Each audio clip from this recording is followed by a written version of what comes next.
Mari kita akhiri perdebatan 1000 tahun tentang konyomi sama onyomi, khususnya buat lu yang pengen ikut JLPT di bulan Juli maupun di bulan Desember nanti. Satu hal, itu bullshit. Jadi itu benar-benar gak penting dan lu gak harus fokus kepada dua hal ini. Karena satu, orang Jepang sendiri gak terlalu pusing-pusingin kayak konyomi-onyomi itu kayak gimana. Bahkan mereka tuh gak tahu gitu, konyomi-onyomi itu apa. Cara belajar orang Jepang ketika belajar bahasa Jepang itu kontekstual, bukan per kanji. Makanya menurut gue pribadi ya, orang yang ngehafalin kanji itu dongo. Kenapa? Karena bahasa itu kontekstual, itu bukan statis, itu dinamis. Jadi kalau misalnya nih, lu mikir, andai aja dengan gue menghafal 1000 kanji, maka gue bisa lulus N4, maka gue bisa lulus N3. Itu enggak, bos. Kayak misalnya ada orang yang bikin konten di TikTok, di Instagram gitu. Kayak, kamu harus hafalin 1000 kanji dalam 1 jam. Ujung-ujungnya apa? Jualan flashcard. 20.000 di toko oren gitu. Apakah itu salah ya? Enggak. Wajar-wajar aja kalau cari duit. Semua orang juga cari duit kok. Cuma satu hal yang harus lu ketahui, kalau misalnya dengan menghafal lebih banyak kanji aja bisa ngebantuin lu bisa lulus, si kakak ini tuh nggak bakal datang ke gua bilang kalau misalnya dia udah gagal N4, 4 tahun loh. Belajar N4, bayangin. 4 tahun, lu bayangin. Apakah itu sesimpel andai aja gue lebih banyak hafalin kanji, atau sesimpel emang metodenya aja yang salah gitu. Makanya dia udah 4 tahun berturut-turut N4 aja gagal gitu. Lu bayangin, gue N3 aja 4 bulan, bos. Ini 4 tahun N4 gak bisa. Jadi ini tuh bukan kaitan tentang kayak andai gue adalah umat pilihan Allah, maka gue dengan menghafal kanji aja gue bisa lulus gitu. Bukan kayak gitu.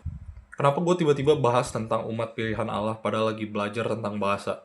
Sayang banget sampai sekarang tuh masih banyak orang mikir, andai aja kalau gue terlahir lebih jenius, maka gue bisa lulus bahasa, lulus JLPT, gue bisa berangkat ke Jepang, gue bisa dapat mungkin gaji 30 juta sebulan, gue mungkin bisa gijin koku, atau apalah segala macam yang mungkin kalian pernah pikirkan itu. Tapi kenyataannya bukan kayak gitu. Di hidup ini kalau misalnya lo emang pengen achieve yang something great, itu lo bener-bener harus ibaratnya ketemu yang namanya paradigm shift.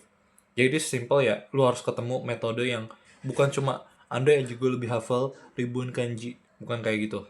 Tapi simple gimana caranya lu bisa mengerti, lu bisa lulus bahasa tanpa perlu kayak lebih banyak, tapi simple lu lebih paham gitu, meskipun kayak usahanya lebih sedikit. Jadi please jangan jatuh ke lubang yang sama 2 kali atau bahkan 8 kali gitu. Kayak bahkan keledai aja yang katanya hewan paling tidak pintar itu nggak bakal bisa jatuh ke lubang yang sama 2 kali gitu.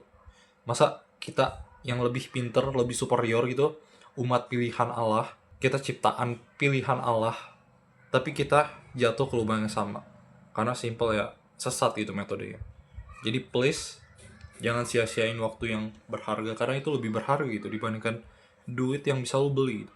4 tahun yang tadi gagal M4 itu bener pelajaran yang sangat amat berharga sekali gitu. Itu nilainya ratusan juta atau bahkan miliaran. Jadi jangan sampai lu ngulangin kesalahan yang sama kayak dia. Lu harus belajar itu per konteks itu. Jadi per kosakata, bukan per kanji, oke? Kalau misalnya lu pengen rugi miliaran terus misalnya gagal JLPT, ya silahkan hafalin lebih banyak kanji aja gitu.